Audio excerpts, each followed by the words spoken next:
এই দৃশ্যটা বাংলাদেশের সীমান্তবর্তী এলাকার মানুষের জীবনের যেন অবিচ্ছেদ্য অংশ হয়ে উঠেছে। ভারত বাংলাদেশ সীমান্তে বাংলাদেশি হত্যা যেন বিএসএফ এর জন্য দুধ ভাত। পাখির মতো গুলি করে মানুষ মারতে কাঁপে না তাদের হাত বুক। বিএসএফ এর গুলিতে প্রিয় স্বজনকে হারিয়ে বাংলার আকাশ বাতাস ভারী হয় প্রিয়জনদের আর্তনাদ আর আহাজারিতে। কান্নায় ভেজে বাংলার জমিন। প্রায় প্রতিদিনই বাড়ছে সীমান্ত হত্যার ঘটনা, বাড়ছে লাশের সংখ্যা। সেই তালিকায় যুক্ত হলো নতুন নাম, খাদেমুল।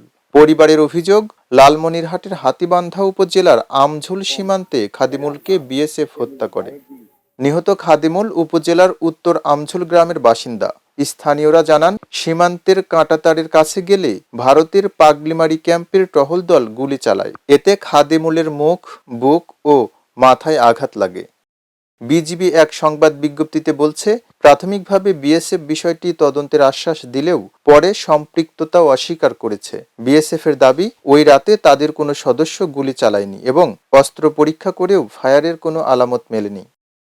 এ বিষয়ে লালমনিরহাট ব্যাটালিয়নের অধিনায়ক লেফটেন্যান্ট কর্নেল মেহেদী ইমাম বলেন, ঘটনাটির প্রকৃত কারণ উদ্ঘাটনে তদন্ত চলছে। ময়নাতদন্ত প্রতিবেদন পাওয়ার পর মৃত্যুর কারণ স্পষ্ট হবে। একই সঙ্গে দুই বাহিনীর মধ্যে পতাকা বৈঠকের কার্যক্রমও প্রক্রিয়াধীন রয়েছে।